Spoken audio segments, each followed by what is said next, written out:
wisdom, prudentia, justice, justitia, temperance, temperantia, courage. fortitudo. Applying ancient philosophy to modern life, this is the Sunday Stoic.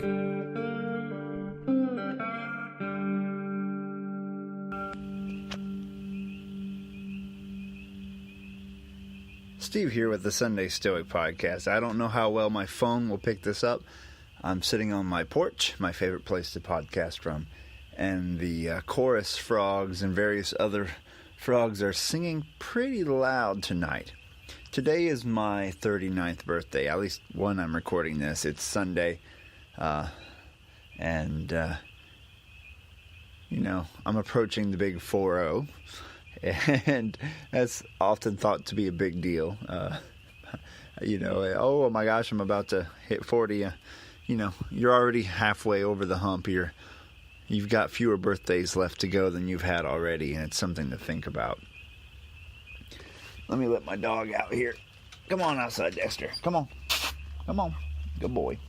Anyway, so just a casual chat this evening about mortality and putting things in perspective.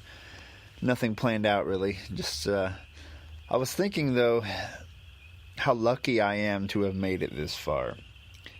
I was born in 1980, and when I came out of the womb unexpectedly early, I was like, what was I? I was 3.5 pounds. I can't convert that off the top of my head into metric units, but I was very early, especially for 1980, and it was quite an ordeal. My mom started going into labor at her parents' house, and my great-grandma, was screaming, she's gonna die, and they threw her in a car, and they drove to the hospital, and they pulled up, and my uncle's car got a big dent. It was a brand new car, and it got a big dent in it when the automatic hospital doors slammed into it, and I was born, I was early. They had to send me to another hospital while my mom had to remain behind, and so she wasn't there to see me, and I was meanwhile in an incubator in Fort Wayne, Indiana, and it was kind of touch and go there, and whatever. They didn't, I was in an incubator for a while and didn't get to come home for a long time, so it was kind of, I wasn't super light, babies that size survive all the time these days, but it was uncertain, and I'm just lucky to have survived to this point. And so that's always kind of been in the back of my mind. Every birthday I'm reminded of the giant ordeal. One of my other uncles blew up the engine in his car getting to the hospital, and he always said when I turned 18 he was going to punch me in the mouth. He never did. But I just think of all that stuff, and people are worried about, oh, I'm this old now, and oh, I'm getting older, I should pretend I'm not and hide it. And I think, oh, I'm lucky to have made it this far. I could have not made it past day one, and I almost didn't. And makes me grateful when I think about it that way, when I frame it that way. When I think about the fact that I have fewer birthdays left to go, more than likely than I've had, it does give you a bit of an incentive to make good use of what's left.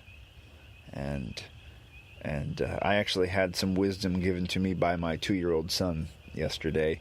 He was yelling and doing something, and I was getting annoyed, and rather than lose my temper, he was safe with his mother, and I just said, I'm going to leave the room for a little bit, and I went away for about 10 minutes, and he had calmed down, and I was returning to mellow, and I came back out, and my little boy said, Daddy, his name's Charlie, and we call him Charlie Bean. He said, Daddy, you don't want to miss out on your Charlie Bean. Don't go away, Daddy. You don't want to miss out on your Charlie Bean. It's like, wow, you're right, son. I don't. I kind of felt like the character in the readings by Epictetus when the father whose daughter is sick leaves and goes away because he just can't stand to be there, and he thinks that's normal. But when he he really figures out that that's not normal. A good dad should stay there with his daughter, even in spite of the fact that he's worried about her. He doesn't leave her, because what if everyone who cared about her left her? Then she'd be there all alone with no one to watch over her. And you don't want to miss out on those special moments, even when they're tough to get through from time to time. And so it's been a good weekend, and it's my last year in my 30s, so just something it's kind of interesting to think about, and I'm glad I've made it this far. There are a lot of people who don't. I hope your weeks are all going well. As you have seen, there's an episode out now about Seneca and his first letter. I'm going to do a few others, like I think maybe I think we might talk about the shortness of life, perhaps, and maybe on the happy life, something like that. And then we'll move on into a few of the other Stoics. But I'm going to stick with Seneca for February, and then we're going to do other Stoics for a month. So we'll do Epictetus for a month, and we'll do Marcus Aurelius for a month, and just read a little more than we normally would. Instead of just a line or two, we'll do a little more and talk about them and a little of their biographies, just so we know who it is we're talking about.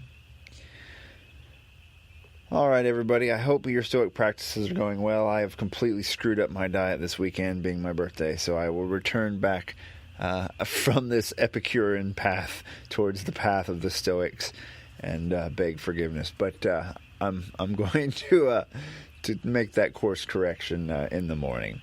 But you all have a great week, and thanks for sticking with me and being part of the podcast. Carpe diem. Thank you for listening to The Sunday Stoic. If you enjoyed the show, please subscribe, rate, and review The Sunday Stoic on iTunes. Become a member of the Sunday Stoic team, earn rewards, and be an integral part of the show by becoming a patron at www.patreon.com/SundayStoic. Contact the show by emailing sundaystoic@gmail.com or by leaving a voicemail at 501-503-3132. To find out more, visit www.sundaystoicpodcast.com. And as Steve always says, Carpe Diem.